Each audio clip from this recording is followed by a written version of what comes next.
Quebra-cabeça do sucesso. Oferecimento. A CISC, parceira do empresário, amiga do consumidor. BNI, a maior rede de networking em negócios do mundo. Seja membro. Imobiliária Cardinale, a maior e mais completa imobiliária do interior paulista. Grupo Engefort. Engefort 8000. Alarme sem fio. Proteção sem falhas. Jabu. Elétrica, hidráulica e iluminação. Lojas em São Carlos, Araraquara e Bauru. Latina. Orgulho em ser brasileira. Mais de 30 anos de mercado. Seu momento. Nosso Eletro. E Elden. Gestão de marketing e vendas. 15 anos acelerando o crescimento de empresas.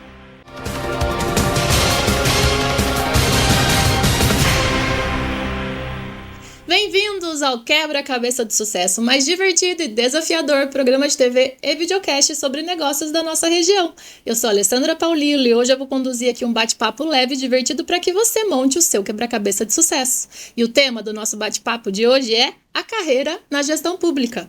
A gestão pública de prefeituras no Brasil apresenta um cenário de grandes desafios e desigualdades regionais. Estudos e índices de gestão revelam que, embora existam exemplos de excelência, a efetividade da gestão municipal ainda é considerada baixa na maioria dos municípios brasileiros.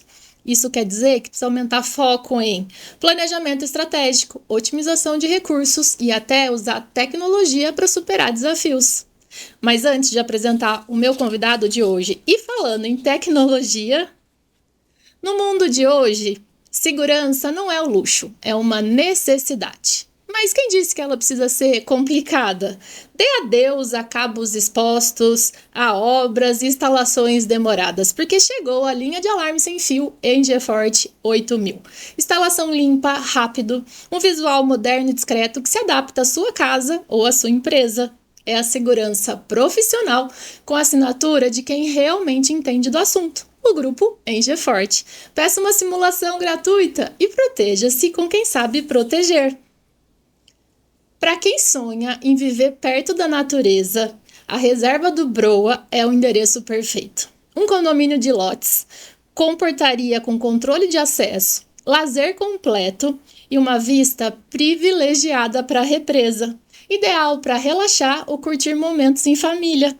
São lotes amplos a partir de 450 metros quadrados que contam ainda com academia, piscina adulta e infantil, praia na faixa de areia, quiosques, quadras esportivas e muito mais. Um projeto exclusivo em Itirapina que une conforto, lazer e valorização. Então, fale com a imobiliária Cardinale e garanta o privilégio de morar de frente para o paraíso. E já começou a campanha promocional Natal Iluminado e Premiado a CISC. E tá valendo muito a pena, gente. É um carro 0 km. É só você comprar R$150 nas lojas participantes, cadastrar o seu cupom fiscal no aplicativo da CISC São Carlos e pronto, você já está concorrendo a um Chevrolet Onix 0 km. A campanha vai até às 18 horas do dia 30 de dezembro. Então, é só comprar, acumular as notas e cadastrar. Quanto mais você cadastrar, mais chances de ganhar.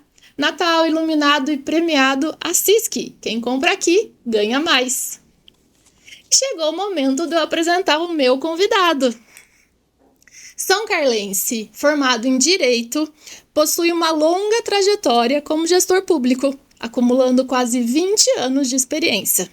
Ele é casado com a Érica, pai do Pedro e da Gabi, e é conhecido pelos seus fortes princípios, que são baseados em família, fé, justiça social e solidariedade. Meu convidado de hoje é o prefeito de São Carlos, Neto Donato. Muito bem-vindo! Tudo bem? Muito obrigado, Alessandra. Muito gostoso poder estar aqui e bater um papo descontraído, leve e para toda a cidade de São Carlos e região, né? É isso. Muito legal isso. Muito obrigada por ter aceito. Eu sei que é difícil o tempo de um prefeito. Vamos falar um pouquinho sobre essa rotina também, mas eu queria voltar lá na sua infância, né? São Carlense, o que te marcou da sua infância? Eu nasci ali na região central da cidade mesmo, né? Então, o que eu posso pensar uma marca boa, familiar até, é o meu convívio com o meu avô materno, o pai da minha mãe, que era o Armando Pellegrini. Ele faleceu quando eu tinha 13 anos, mas a minha rotina era entre a Baixada do Mercado, onde eu morava, até a Câmara Municipal, hoje, né, na 7 de setembro, que ele morava na esquina ali da 7 com a Alexandrina. E eu convivi muito tempo com ele. Frequentava a Praça dos Pombos ali, o Bem-vindo que tinha, o Café Dona Júlia, que existe já de décadas aqui, né? Então foi gostoso, é um tempo gostoso e que a cidade era muito diferente do que é hoje. Eu nasci em 81. Então, isso eu tô falando ali do comecinho da década de 90, final da década de 80. É muito gostoso, foi muito gostoso. O que eu posso falar da minha infância é esse convívio, principalmente com meu avô materno e com as crianças. Eu sempre frequentei a Era uma igreja, época né? de brincadeira de rua ainda também? Ah, era. Eu andava muito de bicicleta, jogava bola. Hoje, a Conde do Pinhal ali, em frente a. É que a gente vai fazendo propaganda, não tem problema, né? A gente vai dando Dá os nada pontos não. aqui. Mas ali hoje a casa do eletricista, né? A Conde é onde que você divide, tem a creche Anitta Costa, né?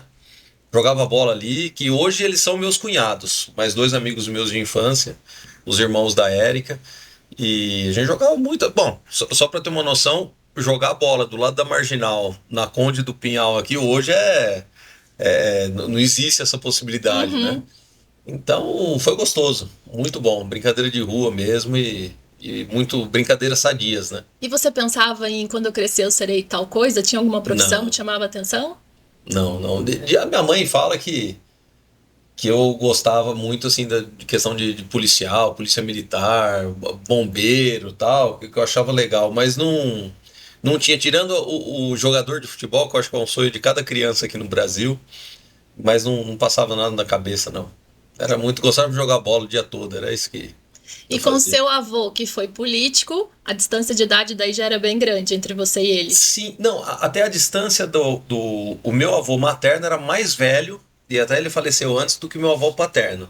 Só que até pelos afazeres do meu avô, que ele Não ficava muito parava. fora de São Carlos, e ele morava em Ibaté nessa época da minha infância, eu me aproximei mais dele na adolescência, sabe? Assim, que eu tive mais contato, que aí ele um pouco que aposentou, então, principalmente quando eu tirei carteira de motorista, eu levava ele em alguns lugares, mesmo para São Paulo ou para Ribeirão quando precisava.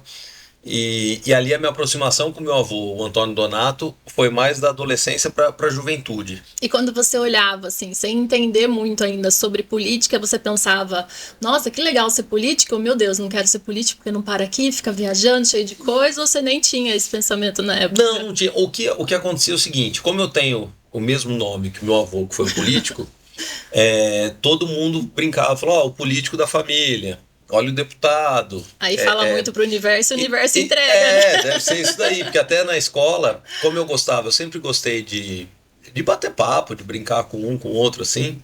Embora uma das minhas características, eu acho que mais fortes é a timidez. Alguns falam, não, mas como que vai ser político, vai ser tímido, mas se eu chego num lugar desconhecido, eu fico quietinho no meu lugar, Eu sou assim não também, vou me sabia? apresentar, não vou falar nada, eu sou de boa, eu gosto de antes entender o que está acontecendo. Mas as pessoas falavam tanto e seguia a mesma profissão que meu avô, né? Meu avô era advogado também. E não sei, tem coisa que vem no sangue, vem dos Que é outros pra falarem ser. e Deus preparou esse caminho. Mas eu tive muita felicidade em conviver com meu avô materno, que era uma característica diferente. Meu avô foi o fundador do Bar São Paulo aqui na cidade. Depois a Júlia, né, do Bar Dona Júlia, era irmã do meu avô materno. Então ele sempre foi comerciante, vamos dizer assim. E ele tinha muitas amizades. Ele ia jogar bocha no Ítalo Brasileiro quando tinha aquela cancha de bocha. E eu acompanhava. Eu acho que a gente sempre fica mais pro lado, pelo menos da minha família, assim, do avô materno, principalmente na infância, porque a mãe, eu acho que utiliza mais Acaba puxando. a mãe e o pai ali para ajudar, né? Mas depois aí da juventude, da adolescência e até quando eu comecei a entender um pouco, até as questões das empresas, da família, de como funcionava, de qual foi a situação que eu encontrei, porque eles tiveram. Meu avô também teve uma usina de álcool lá atrás, quando eu era pequeno. Aí deu um problema no plano, no Proálcool, um problema com o governo federal. E no fim eles quebraram, precisaram fechar, um processo longo na justiça que demorou mais de 30 anos para ter solução. E então aí eu comecei a entender, falar, bom, como que a gente lida para resolver problema, né? Isso. Ó, é assim, assado, tem que fazer isso. E eu fui vendo meu avô, e ele tinha uma habilidade muito grande para conversar, para negociar. Aí o meu avô, Antônio Donato, né? E foi gostoso. Talvez nesse momento o que tenha me influenciado é me tornar um político também. As pessoas falando, é neto do Antônio Donato, é o político da família. Mas aonde que me despertou mesmo para a política foi em 2005, 2006, que ali eu coloquei na cabeça e falei, não, eu vou seguir realmente, em algum momento da minha vida, não sabia quando, mas eu vou entrar para a política. Vou fazer uma pausa e voltar um pouquinho. Lógico. Pra entender a trajetória. Assim. Claro, claro. Eu volto em 2005 e 2006, que eu quero saber o que foi que te despertou. Mas Perfeito. na hora do vestibular, você só pensou em direito? Ou você chegou a pensar em outras profissões? Em administração. Só que ali, não sei se era falta de informação minha, mas não existia administração pública. Talvez, se eu soubesse, eu teria feito administração pública. Mas entre administração de empresas e direito, aí eu achei o direito, falei, não, vou fazer. E até porque a faculdade era em frente de casa, né? Aqui na FADISC, eu fiz aqui na antiga FADISC. Então foi muito legal porque eu tinha uma facilidade de locomoção até. Por moral, eu sempre fui uma pessoa caseira, então, quer morar fora? Não, nunca tive vontade. Eu em casa estava sossegado e ali juntou a fome e a vontade de comer, né? Pô, direito era uma coisa que eu gostaria e comecei a fazer e até sem muito compromisso no sentido, olha, eu sempre fui muito sossegado no sentido, se eu não gostar disso eu paro e mudo e vou fazer outra coisa. Só que realmente foi uma paixão e é ainda o direito, né? É muito amplo. Quando você vê que tem advogados que atuam na área trabalhista, que é um mundo à parte, outros na área criminal, o empresarial, outros no empresarial, outros que vão prestar concursos de diversas áreas. Então você tem uma gama de oportunidades dentro da advocacia muito legal. E quando você se forma, você pensou em qual gama seguir aí? Eu gostaria de me tornar promotor. Eu fiz toda o meu estágio foi feito dentro do Ministério Público. No primeiro semestre. Que ano que a gente está falando isso? Oi? Em que ano que a gente está falando isso, mais ou menos? Eu entrei em 2001. Tá. 2001, vamos dizer assim, anos 2000. Quando eu começo a faculdade, eu fiquei 6 meses. E aí eu falei, pai, eu vou procurar um estágio, alguma coisa. Tinha um promotor que era conhecido, que era o Dr. Denilson, que hoje está em São Paulo, até na sede do Ministério Público Estadual. E ele me deu a oportunidade de começar, no meu primeiro ano mesmo, começar um estágio com ele. E eu gostei muito da função dele. Ele foi uma pessoa que me inspirou e me inspira até hoje pela conduta reta que ele tem, sabe? E é tão importante ter essa pessoa pra gente se inspirar e mirar que a gente quer chegar ali, né? Muito. Eu lembro que muitas vezes, hoje a telefonia é diferente, talvez para quem vê hoje, fala, não, isso aí não existe, não tem nada a ver, mas para ele fazer uma ligação na época do pulso, que cobrava por minuto ali o uso do celular ou mesmo do telefone fixo, quando era coisa particular, ele pegava o celular dele e ligava, ele nunca usava o do escritório, o da promotoria. Tinha alguma coisa particular para fazer uma folha, ele ia uma folha. A gente não está falando assim de 100 folhas de papel ali, de 400, não, era uma. Então isso mostrou muito uma divisão uma linha que falou, olha, isso daqui é público, isso daqui é do meu trabalho, isso daqui é particular, e do particular são com os meus bens, né? Com os meus recursos. Isso foi um exemplo muito grande que ele me deu, e ele nunca falou nada sobre isso, mas eu olhava e via a conduta, né? É o exemplo. E quando eu fui para São Paulo, eu fui fazer um cursinho até eu terminei a faculdade, né? E tenho prazo para passar na ordem e tal, para fazer o exercício. Terminei em junho, julho. Aí teve a primeira prova, eram 2 fases. Primeira prova em agosto, aí eu passei, fui para a segunda fase.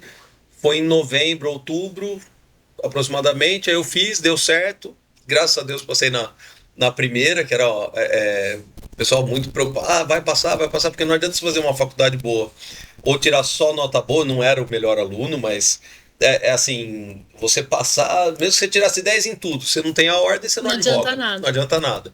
Então, eu fiz, a hora que eu cumpri essa obrigação, eu falei, olha, agora eu tenho como advogado, não importa o que acontecer, mas eu tenho meu número da ordem aqui, bonitinho. E aí eu conversei com meus pais, falei, olha, eu vou querer ir com meu avô também, ele era vivo à época. Eu quero fazer um cursinho para Ministério Público, para prestar, enfim. E quando chegou lá, eu vivi aqui com o Dr. Nenilson, o Ministério Público, uma parte do Ministério Público, né? A hora que eu cheguei, comecei a entender tudo que tem, a distância de casa, qual matéria que iria usar no dia a dia, eu falei, não é isso. A minha questão é mais da parte administrativa e parte direito constitucional, direito administrativo, direito tributário. Aí que eu falei, opa, deixa eu ver o que acontece. Então eu fui, quem foi meu professor lá foi o Zé Eduardo Cardoso, que foi até ministro da Justiça, um cara excelente. Eu lembro que a ética dele assim, me surpreendeu, porque eu tinha 2 professores que foram candidatos a deputado lá em 2006, né? Um deles fazia propaganda em plena aula, não tinha jeito e tal, os 2 ganharam, tá? E o outro, que era o Zé Eduardo, ele nunca falou de política, ele sempre foi uma pessoa estritamente profissional mesmo ali, chegava, dava aula, uma aula de qualidade, uma aula excelente, e isso me impressionou muito. Eu nunca votei nele, até por questões partidárias, enfim, mas é uma pessoa que eu tenho uma admiração muito grande pela postura dele ali e pelo conhecimento jurídico que ele tem. Mais um exemplo ali que você pegou. Exemplo, e aí, enfim, eu falei, não, vou para a área pública. E foi quando começou. Aí voltamos lá do 2005, 2006. Vou para a área pública, Então, nesse período que eu fui para São Paulo estudar, eu fiz uma especialização em Direito Público, junto com esse cursinho, né? E tinha uns 4, 5 amigos, um do Mato Grosso, outro de Goiânia, outro de uma cidade próxima a São José do Rio Preto, próxima de Mirassol, ali, que agora eu esqueci o nome da cidade, mas enfim, é uma cidade pequena ali. E tinham mais 2 amigos do estado de São Paulo, mesmo de Bauru, se eu não me engano. E a gente batia muito papo ia para aula de manhã, na hora do almoço a gente almoçava junto e batia papo de política, porque era época de eleição, né? 2006. E aí esse partido, aquele partido, eu lembro que muitas vezes eu li praticamente o estatuto de todos os partidos centro-direita. Tá? Do que a gente tinha à época. Então você tinha o PFL, você tinha o MDB, que seria centro-esquerda, enfim, o PSDB. É que hoje já mudou muito essa conjuntura. Mas eu vi, gostei e fui entendendo onde me filiar, como me filiar. E sem forçar nada, eu recebi um convite para entrar na prefeitura no final de 2006, para eu poder trabalhar na prefeitura aqui de São Carlos. Por quê? Precisavam de advogado, alguém que gostava da área pública, que trabalhasse com isso, mas que fosse novo, porque o salário não era bom. Então, carreira. Não me falaram, né, tô achando que o salário não era bom. Mas depois você entendeu. Mas a hora que eu vi, Eu falei, só que pra mim era uma fortuna já. Lógico. Eu falei, meu, Pra quem tá começando. guardando isso daqui, em 1 ano eu caso. E eu tinha um acordo com a Érica que eu só entraria na política, e aí eu já conversava bastante com ela, depois que eu tivesse o escritório estabilizado. Então, fico uns 2, 3, 4 anos, e aí eu começo a entrar na política, vou me filiar em algum lugar.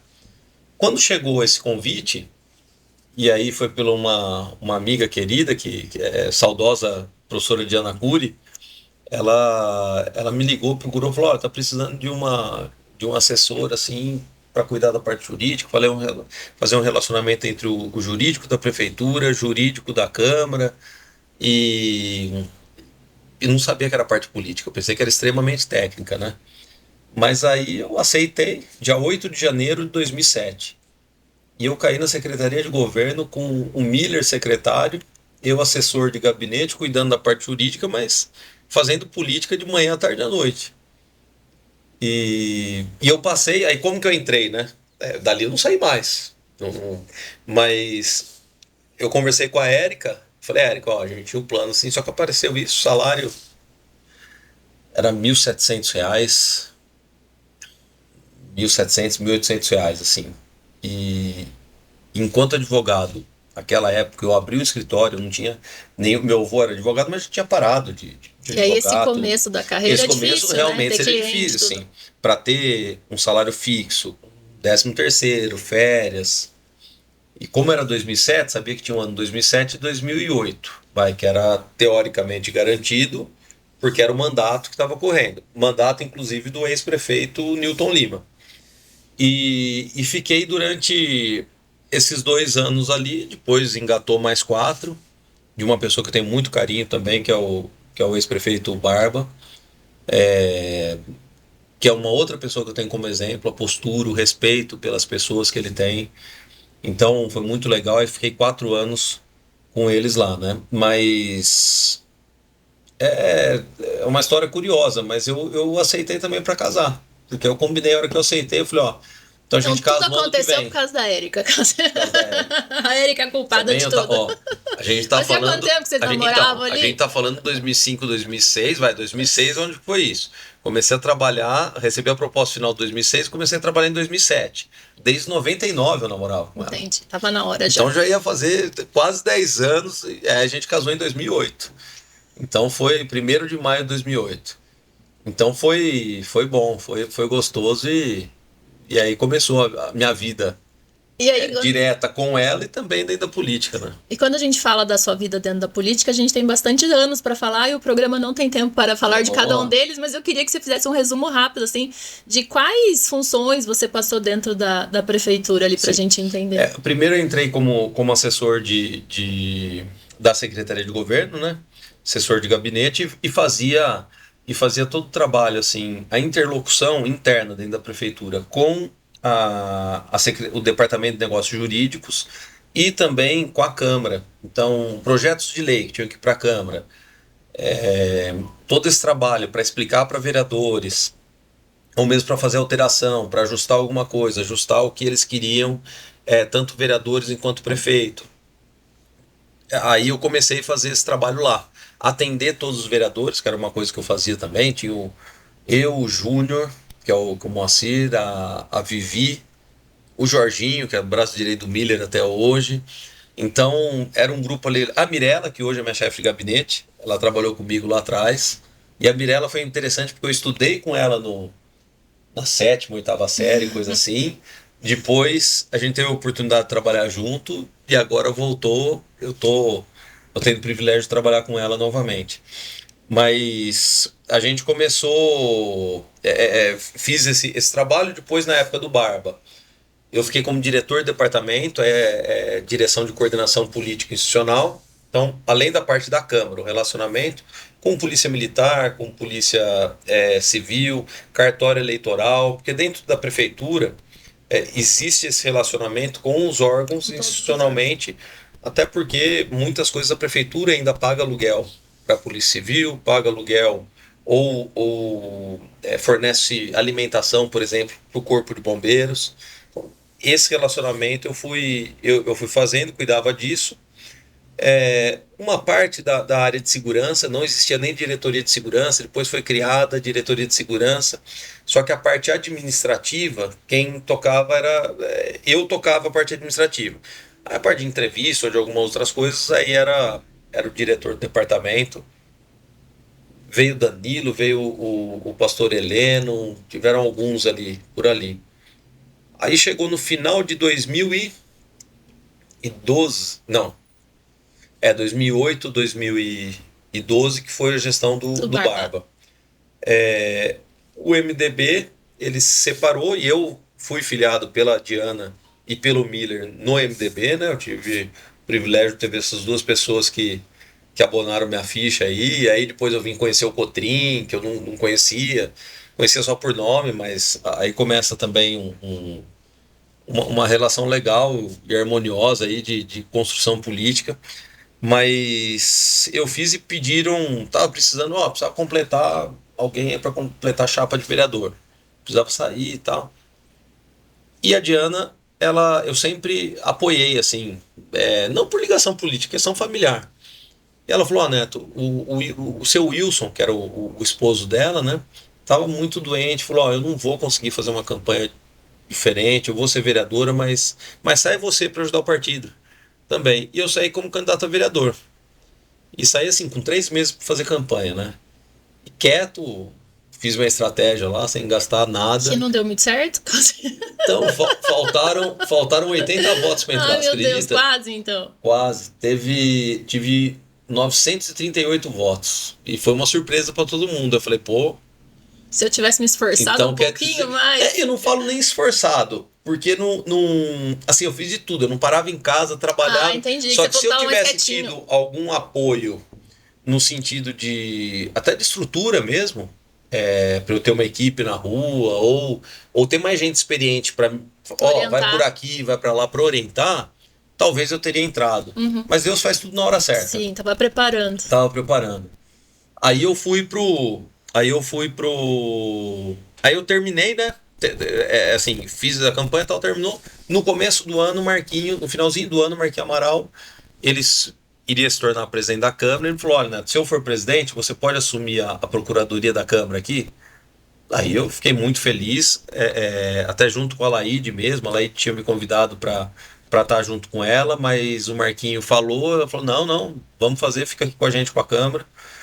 E aí eu comecei, aí na minha área mesmo, especificamente na minha área, fiquei 2 anos ali, fizemos toda a reformulação na Câmara, de estrutura, abrimos concurso, me tornei depois de 2 anos diretor legislativo e fiquei até 2019. Aí um dia eu falei pro Lucão, tô precisando de outros ares aí, Novos desafios. Foi quando eu recebi o convite do governo do estado mesmo, aí eu fui prestar uma consultoria com eles. Fiquei um período com eles prestando consultoria, um ano e pouco, mas isso não era integral, né? Então eu comecei a prestar assessoria em outras cidades, abri meu escritório de advocacia mesmo, que eu falei, agora eu posso, porque enquanto eu estava dentro da prefeitura, eu não podia ter o escritório por incompatibilidade de horários, enfim. Aí eu investi no escritório, o escritório começou e eu gostei do escritório, fiquei lá. Bastante, até uma delícia, né? Mas vieram 2 eleições aí para prefeito nesse meio tempo. Em 2015, eu tive um problema de saúde sério em 2015, eu infartei. Jovem, 33 anos. Tinha o Pedrinho, que é meu filho mais velho, tinha 1 ano só. Então foi um susto, tanto para mim, para a Érica, para a família. Mas graças a Deus não ficou sequela nenhuma. Coloquei um stent, cuido anualmente, né? Tem um período aí do ano, geralmente no finalzinho do ano. Fiz agora há pouco tempo. Faço meus exames de rotina assim completo. E aí eu falei, não, quando você para numa UTI assim, e lúcido, porque eu tava com um problema no coração, tinha que ficar na UTI, mas eu estava lúcido. Não tinha problema nenhum. Você começa a pensar, fala, bom, por que eu tô aqui, né? Qual o legado que eu vou deixar? O que eu vou deixar para meus filhos? O que eu vou deixar para minha esposa? O que eu vou poder fazer para minha comunidade? A gente começa a ver o quanto que querendo ou não, a cidade entrega pra gente de presente. Se a gente for imaginar, puxa, eu nasci numa cidade que é uma cidade excelente para se viver, tem oportunidade de escolas, de um ensino qualificado, de ter amigos e uma condição de vida legal, né? Você tem uma cidade bonita. Não é porque eu sou prefeito hoje, mas São Carlos é bonito. Tanto que eu vim estudar na Universidade Federal e fiquei. Aí ficou lá, olha lá. De tão legal. De tão legal, então. E muitas pessoas fazem isso, né? E eu falei, juntei as duas coisas. Falei, não adianta eu querer sair para vereador de novo, porque não é isso que eu quero. Uhum. Assim, eu gostaria de fazer alguma coisa para a cidade, mudar algumas coisas que eu olhava para a cidade. Falei, mas isso se a gente seguir um outro caminho, a cidade vai crescer muito mais. Se a gente tiver uma administração organizada, planejada, com dados, e um político preparado para poder assumir essa posição, a gente vai conseguir levar São Carlos num outro patamar. Quando você fala isso, vem muito na minha cabeça de, nossa, legal, mas na prática, isso é possível? Porque a gente que olha de fora a política parece tão amarrada e que talvez o prefeito não tenha essa autonomia toda, Sim. né? Queria que você falasse um pouquinho sobre isso. Então, o que eu fiz para isso? Em 2006 eu fiz minha especialização em Direito Público, então eu tinha parte de Direito, e aí veio o velho sonho, que é aí que eu falo, que se tivesse administração pública talvez lá atrás, ou eu tivesse conhecimento, eu teria feito. E fui fazer o meu mestrado, eu fiz na Fundação Getúlio Vargas de São Paulo, na área de Gestão e Políticas Públicas. E é dentro da Faculdade de Administração, da GV. Então ali eu uni a parte de Direito com a parte de Gestão. E por quê? Porque eu falei assim, olha, isso é a minha opinião, tá? 2 estilos de político. Aquele que é o cara que fala um monte, que gosta de falar, de se relacionar, e tem uma boa fama, vamos dizer assim, tem sucesso porque é um cara agradável e tal. E tem aquele outro que é extremamente técnico, que é essencial. Só que geralmente o técnico, ele não consegue voto, ele não tem voto. Ele precisa de algum padrinho muito forte para ir lá bancar ele ou para tornar essa pessoa conhecida.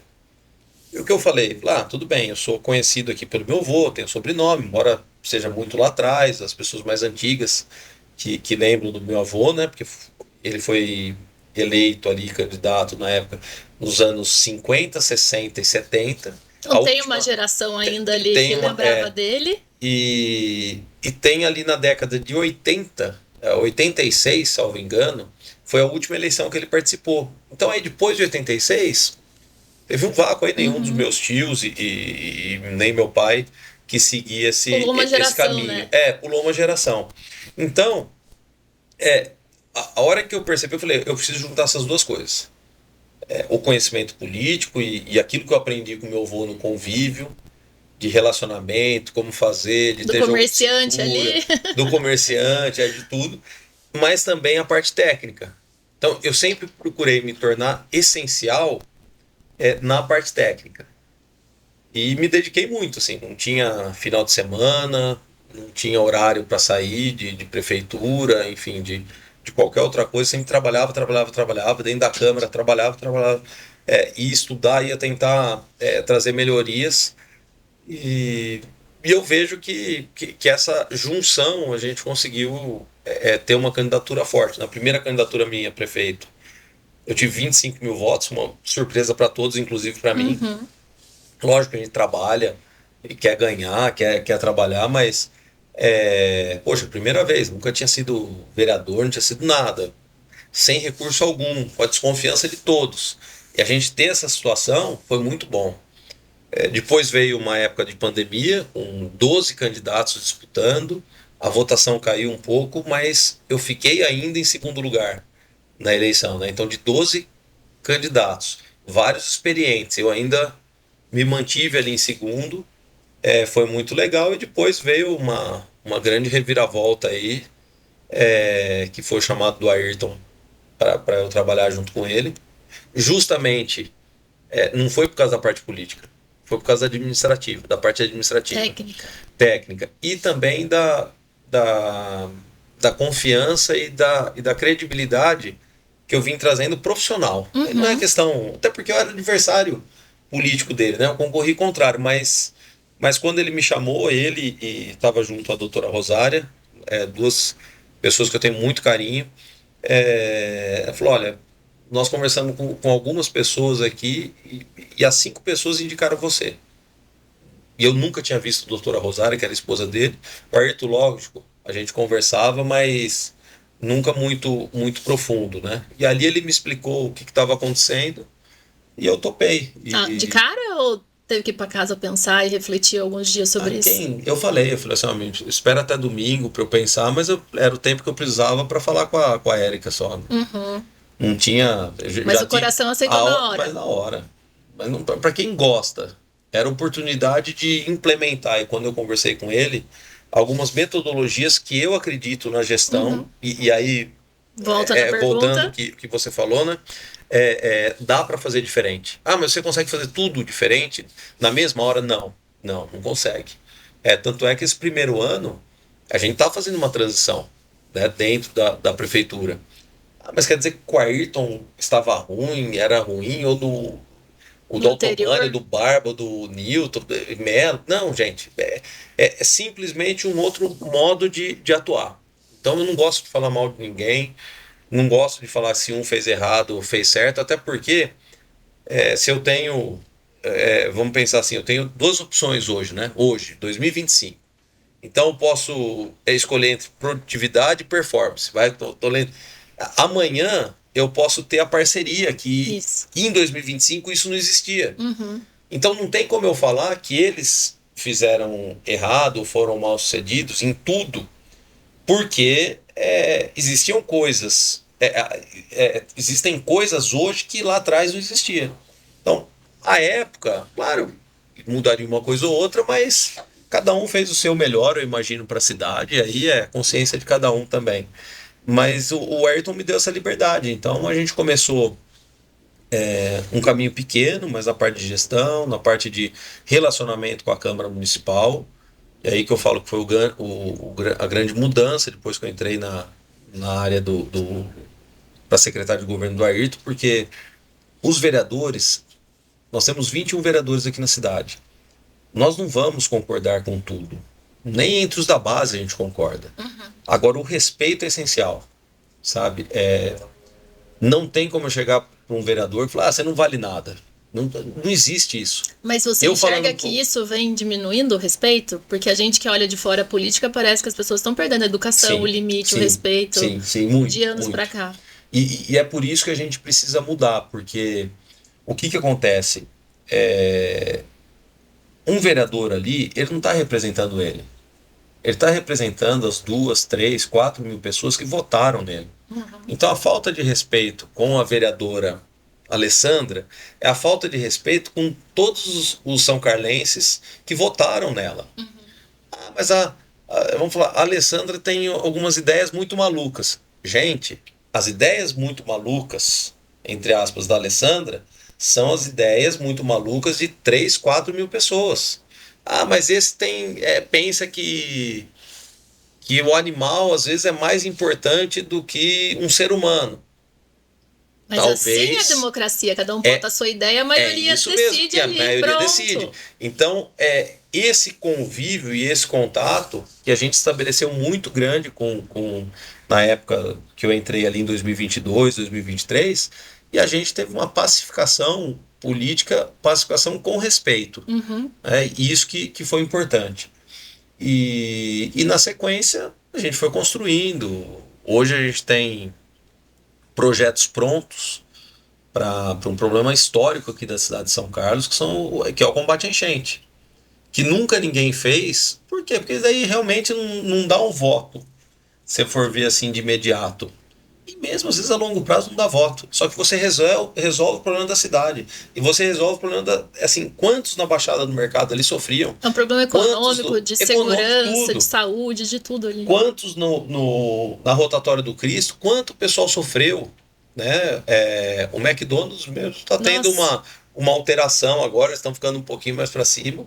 Mas Até eu que estava dentro do shopping, que eu tinha loja, eu lembro que tinha dia Sim. que a gente não vendia nada, porque alagou lá embaixo. alugou, não conseguia subir. E aí não conseguia subir pro shopping. Então E influenciava não é só quem tá na rotatória, Sim. né? Uma cidade como um todo. E sabe o que é interessante, Alessandra?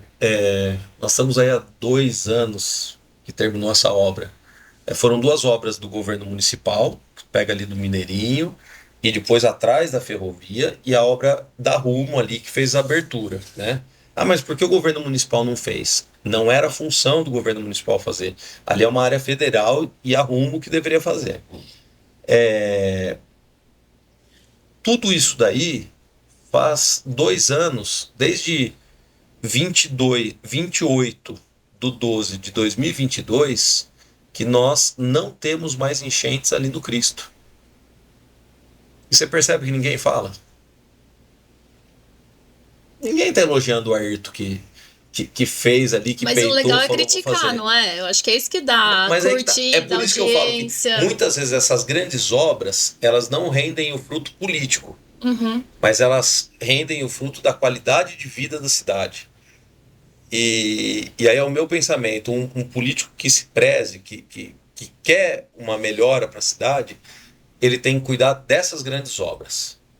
E aí você não A pode, política é então. consequência. Você não pode ligar pra crítica a curto prazo, então. Não, de jeito nenhum. Porque senão você não vai conseguir Então, fazer. se eu for ligar a crítica a curto prazo, vou te dar um exemplo, claro, o que eu apanhei, mas apanhei até de vereadores da oposição, por causa do prédio de vidro ali em frente ao CREA, que hoje é o SIGA. Eu pedi pro Ayrton, falei, Ayrton, e por isso que eu falo, o Ayrton me deu liberdade de fazer algumas coisas e a gente consegue executar. Eu consegui executar lá atrás. Falei, prefeito, tem um prédio assim, assim, assim, assim, que a gente pode unir as secretarias de infraestrutura. Por quê? O Ayrton falou assim para mim, falou, meu, como demora a aprovação de projeto aqui? Eu falei, não, prefeito, vamos fazer dessa maneira? Porque eu também sei que demora, tem uma reclamação. Ele falou, não, pode fazer. Aí eu levei ele para ver o prédio, ele gostou, falou, não, faz, Neto, vamos locar. Nossa, mas falaram que era a farra do aluguel, que é um monstro ali de elefante branco, né? Xingaram. Alguns vereadores da oposição falando um monte de besteira. Só que eles estão usando agora e todo mundo feliz. Eu não sei porque que eles não elogiam agora, né? Nós temos lá várias secretarias. Qualquer questão para você empreender na cidade de São Carlos, para você aprovar um loteamento, para você aprovar um novo prédio, questão comercial, empreendimento mesmo na cidade, você fica só naquele prédio. Antes você precisava ir para a Secretaria de Habitação, depois para a Secretaria de Obras, fazia um tour. E cada saída de um processo, sai o processo daqui e vai para lá, são 3 dias. Outra coisa que a gente implementou, e aí com a permissão com o Ayrton, foi o processo digital. Uhum. Hoje é tudo digital na prefeitura. Nós temos processos antigos que serão digitalizados no futuro próximo, né? Temos até um processo já em andamento de licitatório. Só que o pessoal não entende que isso está sendo muito mais fácil e estamos ganhando elogios das empresas que começam a se estabelecer em maior número aqui na cidade de São Carlos. Então, se você for ligar para crítica a curto prazo, esquece. Agora você precisa ter a confiança de saber, se a gente fizer isso, nós vamos acertar certo. Lá. Mas essas críticas te tiram o sono? Não, isso não. Nunca tiraram? Você sempre foi calmo? Você desenvolveu isso? Sou. Até uns dizem que eu guardo muito, eu não sou de xingar, de gritar, e aí fala assim, por isso que você infartou, você passa mal por isso. Eu já não daria. Mas eu sempre fui muito, muito tranquilo quanto a isso. Se eu tenho a segurança, sei aonde que eu estou indo e por que eu estou fazendo, eu confio muito em Deus e sei que Ele vai me levar para o caminho certo. E não é que sempre eu vou acertar. Lógico. Eu posso errar, não tem problema nenhum. E tem que reconhecer. E aí a gente vai se adequar, não tem problema algum. Mas eu não costumo, dificilmente eu vejo redes sociais assim de gente brigando, xingando, não sou de entrar em confronto. Mas as pessoas que convivem comigo sabem que existe uma linha ali da crítica política e da crítica maldosa e da crítica que ultrapassa o limite. E aí com essas... Ultrapassou o limite é justiça. Não sou eu que bato boca. E eu já fiz isso algumas vezes. Já ganhei, outras entenderam que não era não tem problema. Mas eu exerço o meu direito de reivindicar o meu direito, né, na justiça, porque esse é o órgão correto. Eu não vou sair batendo em ninguém, xingando ninguém, ofendendo. Então não é o meu jeito. Eu falo assim, eu nasci e quero morrer com muitos amigos. Alguns amigos mais próximos, parecido com irmãos, assim, né? Pessoas de dentro de casa. Outros amigos de você ver na rua, assistir um jogo, brincar. Mas é muito bom você ter relacionamento bom com todo mundo. Pra que você vai passar, um vira a cara pra você? Eu não viro a cara pra ninguém, eu cumprimento. O cara que me xingou na campanha, se eu vejo, eu cumprimento, abraço. Porque, gente, campanha eleitoral é igual jogo de futebol. O jogo é o jogo. Passou ali os 90 minutos, é todo mundo ser humano, todo mundo amigo. Pelo menos pra mim, assim que eu encaro. Agora, se eu vejo que passou do... amigo? Corintiano, tem um monte. Tem um monte de corintiano. O Ney Santos é super corintiano, e eu também, né? Eu já nasci com o macacão do Corinthians, porque acharam que eu era menino, não tinha ultrassom na minha cidade e tal. Sim. E aí eu sou mega corintiana, de acompanhar mesmo. E o Ney brincou comigo, ele falou, você vai entrevistar o Neto? Então fala mal do Palmeiras. Não, falei, nós corintianos não estamos podendo falar mal do Palmeiras. O Ney, eu brinco, assim, eu tô até bom, vou ter que ver, sabe, assim, eu não quero ver, porque o corintiano esses dias não tá bom. A gente só tá perdendo. Vamos ver agora o que vai acontecer, no final de semana. O que vai acontecer? Chegou o momento de eu te passar um desafio do programa, que é você escolher 3 peças dessas de quebra-cabeça sobre a mesa, com 3 palavrinhas que mais fizeram sentido pra você chegar até aqui na sua história. Pode mexer, pode bagunçar, pode pegar as 3 peças. Enquanto isso, eu vou dar recado de patrocinador e volto pra ver as peças que você escolheu. Combinado. Nos dias de hoje, praticidade e qualidade andam juntos. O bebedor de água BR-335 da Latina foi pensado para ambientes que precisam de acesso fácil e constante com água de qualidade, seja no escritório, área de lazer ou até dentro da sua casa. Com ele, você tem a água pura e refrescante na temperatura ideal, com a durabilidade e confiança de mais de 30 anos da Latina. E tem mais, o BR-335 tem opção de 4 cores: preto, prata, branco com verde e titânio. Assim, além da funcionalidade, você pode escolher o modelo que mais combina com o seu ambiente. Latina, seu momento, nosso eletro. Sua empresa trabalha com nichos específicos de mercado? Os dados mostram que empresas com nicho extremamente específico têm excelentes resultados no BNI, a maior rede de business e networking do mundo. Afinal, quando o networking é estratégico, o mercado se expande. Hoje no Brasil, o BNI tem mais de 470 unidades, com mais de 20 mil empresários atuantes, conectando segmentos dos mais amplos aos mais técnicos. Faça parte desse time. Acesse www.bnibrasil.com.br. Você já parou para pensar que pequenas mudanças no nosso dia a dia podem gerar grandes impactos? Economizar água não significa renunciar ao seu bem-estar, significa consciência. E na Jabu, eles entendem isso perfeitamente, porque eles investem em produtos com tecnologia que controlam a vazão e a pressão da água, que ajudam você a economizar sem perder o seu conforto. É inovação a serviço da sustentabilidade. Jabu, economia com consciência, inovação que cuida do seu bolso e do nosso planeta. Lojas em São Carlos, Araraquara e Bauru. Vender mais não depende apenas de ter bons produtos. É preciso ter estratégia, posicionamento e uma comunicação que realmente funcione. Há 15 anos, a agência Helden ajuda empresas a unirem marketing e vendas em uma gestão inteligente, feita para gerar resultado de verdade. Na Helden, cada projeto é tratado como uma oportunidade de crescimento saudável e sustentável. Afinal, não se trata apenas de fazer propaganda, mas de construir resultados que impactam o presente e preparam o futuro da sua marca. Conseguiu escolher as peças? 3, né? Isso. Então vamos lá. Vou pedir para você mostrar a primeira e dizer o porquê. Tá. Ó, primeiro são os princípios. Aqui que eu mostro aqui nessa... Pode ser, já pegou. Nessa tela aqui, pegou. Os princípios que eu vejo, e aqui eu incluo os princípios de vida mesmo. Eu vejo que, em primeiro lugar, precisa estar Deus em nossas vidas e os princípios meus que eu entendo como os princípios morais, princípios de fé. Isso são inegociáveis. Não existe como eu negociar isso.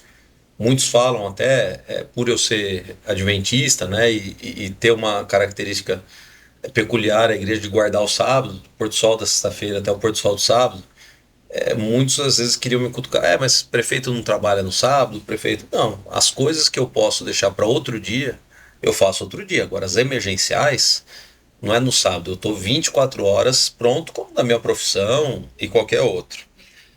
A segunda situação, então, essa é a primeira parte de ter princípios negociáveis.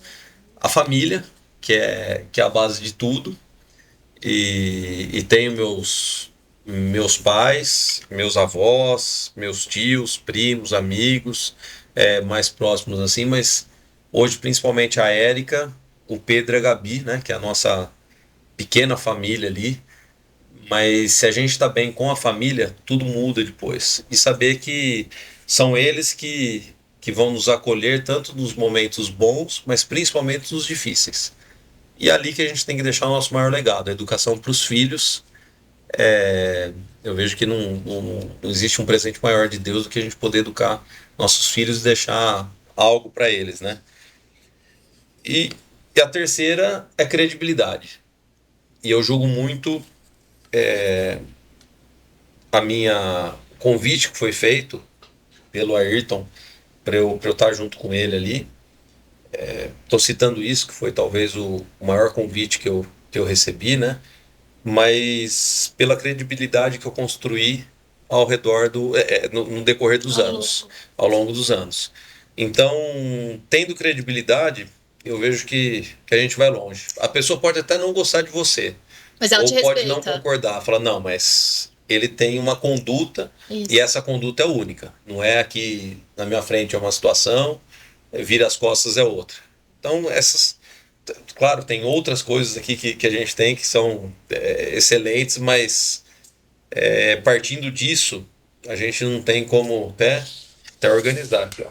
Princípios, família e credibilidade. Com isso daqui a gente vai longe. Quando eu tive que escolher 3 peças, credibilidade foi uma das que eu escolhi também, porque credibilidade é algo que não é fácil construir, Sim. Toma tempo, né? Não tem pra vender, não tem como achar, não tem como roubar de alguém. É isso mesmo. É uma coisa que demora e que você pode perder rápido também. Então, é uma coisa que a gente, se não manter a conduta, se não manter os princípios, né, você não consegue ter. Então, acho que credibilidade é uma coisa muito importante para você construir em qualquer área, né?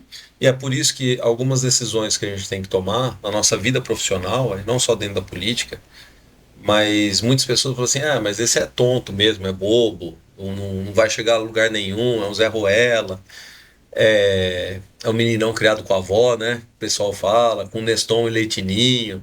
Tem uma amiga que brinca, né? Você foi criado com Neston e Leitinho, mas ela fala do jeito bom, né? Mas eu falo assim, eu prefiro ser chamado assim, chamado de bobo, que todos os outros vão ter vantagem pra cima de mim, mas na realidade eu acredito muito em Deus e eu nunca perdi algo por seguir meus princípios aqui, respeitar minha família e construir a credibilidade. Acho que é esse que é o essencial. Quando a gente fala em liderança, seja no setor privado, público, etc., né? Quando a gente fala na política mesmo, né? O líder hoje. Quais características o líder tem que ter hoje para ele ter sucesso na política? Um líder transparente. O honesto, não na questão de você ser corrupto ou não, porque isso é obrigação nossa. Mas o honesto, ser honesto com o povo, de falar a verdade, de não tentar enganar. Muitas vezes a gente vê, e até eu vejo meu ex-adversário político das últimas eleições, querendo passar uma mensagem para o povo que não é verdade. A tal da fake news na política. Fake news, e passa como que se fosse uma coisa, né, muito tranquila. E isso eu acho que eu tenho certeza que não precisa na política. Porque eu nunca fiz isso para eu chegar onde que eu cheguei. Nunca. Não precisei mentir, não precisei roubar, não precisei enganar, não usei artifícios para a gente enganar não só a população, mas como membros do partido. Se eu tenho um compromisso, eu cumpro esse compromisso. Aliás, tem uma frase do seu avô que eu adoro, que eu até anotei, que a minha vida é assim: compromisso assumido, compromisso cumprido. É isso mesmo. Nossa, eu vou colocar na minha agenda essa frase, Não, porque é muito isso. E tem que ser assim, porque pode demorar mais para você chegar onde você quer. Muitas vezes, se eu cortar um caminho e descumprir um compromisso, talvez eu chegue antes aonde que eu quero. Só que você nunca vai ter a credibilidade. As pessoas vão depois negociar com você, fazer um acordo para frente, vai falar, ó, esse daí precisa tomar cuidado porque não cumpre, hein? Então, o meu maior desejo e legado dentro da política mesmo, é saber as pessoas que fizeram política comigo, que eles saberem, ó, o Neto cumpre aquilo que ele falou. E até hoje, lógico, tirando meus defeitos, meus problemas, mas é o que eu faço e tenho certeza que a maioria deles vão falar que eu cumpro compromisso aí. E quando você olha para o seu primeiro ano de mandato, né, que está completando agora, Sim. Eu peguei lá na sua campanha, uma das frases era governar com transparência, responsabilidade e atenção à necessidade dos cidadãos. De 0 a 10, o quanto você está conseguindo cumprir isso? Não, a gente está trabalhando para cumprir a 10, tá? Mas que Só consegue, que a gente sabe, né? então, a gente sabe da dificuldade. Primeiro, transparência, eu vejo que a gente tem nota 10, tá? A responsabilidade também, eu falo responsabilidade fiscal, também. E a última parte que você citou, que é atenção às necessidades. É a prioridade que a gente faz. Que a gente mas que dá talvez no dia a não dia. consiga fazer na velocidade que você gostaria. Não consegue fazer, mas isso não porque nós não estamos cumprindo aquilo que a gente prometeu, porque são coisas demoradas. Vou dar um exemplo para você do restaurante popular. Nós tínhamos uma situação no restaurante popular em que nós investimos ali mais de R$1.500.000 por mês, mas não tinha regra. Qualquer pessoa poderia se alimentar no restaurante popular. Aí eu pergunto, quem está pagando isso é o povo, é a prefeitura. Eu estou pagando para você, eu estou dando subsídio para você, Alessandra, que pode comer em outro lugar, para comer no restaurante popular, ou o restaurante popular é feito para atender as pessoas carentes que não podem. Então, existem alguns desvios que nós precisamos corrigir, e nós estamos corrigindo. Só que dentro da administração, eu falo que não é uma lancha, né? Se você está dentro de uma lancha, num barquinho assim pequeno, uma manobra que você faz, você já dá um cavalo de pau, já está em outra direção. E para você mexer, você precisa ir aos poucos, adequando para não prejudicar a população, ter responsabilidade fiscal e fazer as coisas do jeito certo. Porque é fácil fazer e depois dá problema jurídico. E a gente precisa conciliar tudo isso. Então a gente tem uma equipe jovem na prefeitura, temos alguns conselheiros, alguns anciãos assim que estão lá conosco e trabalhando muito. Eu sinto muito orgulho da minha equipe e fico feliz, porque embora a gente tenha muitas dificuldades, mas todos eles trabalham dia e noite para a gente alcançar o objetivo. A curto prazo, não está do jeito que eu quero. A gente precisa melhorar muito. Só que tem algumas coisas até, um parênteses, né? A pessoa fala, não, mas está faltando isso, está faltando água aqui. Eu pergunto assim, ó, desde quando está faltando água? Faz mais de 30 anos. Eu falei, então, faz 11 meses, vamos colocar aqui, né? Que eu estou dentro da administração. Se não resolveram em 30 anos, em décadas, dá um tempinho, nós estamos resolvendo. Nós estamos começando a andar e nós vamos cada vez mais colocar coisas boas e aos poucos vão ser resolvidos, como foi a enchente ali no shopping. Mas eu posso falar, nunca mais vai encher ali? O que eu posso falar é o seguinte, com essas últimas chuvas que nós tivemos esse ano, se não tivesse aquela obra, já estava tudo alagado e tinha dado enchente de novo. Nós passamos por várias chuvas fortes e não tivemos problema algum. Então é assim que a gente constrói uma cidade. E eu tenho certeza que ao final dos 4 anos, não sei se eu vou para a reeleição, se eu não vou, independente disso, eu sei que a cidade vai reconhecer que foi feito um bom trabalho. Não por mim, mas pelo grupo todo. Nosso tempo está acabando, eu quero te agradecer muito pela disponibilidade, pela aula que você deu aqui, pela sua abertura, né, de falar tão sinceramente aí sobre todos os assuntos. Muito obrigado, eu fico muito feliz, sempre à disposição. É gostoso vir aqui bater papo, eu falo muito, depois que eu tenho liberdade, eu engato aqui a falar. E vou que vou. Mas muito feliz e contente por por saber que a gente tá no São Carlos, está no caminho certo. É isso, então sigam a gente lá na rede social Quebra-Cabeça do Sucesso, Instagram, Facebook, TikTok, YouTube e Spotify. E a gente se vê então na próxima peça desse nosso quebra-cabeça.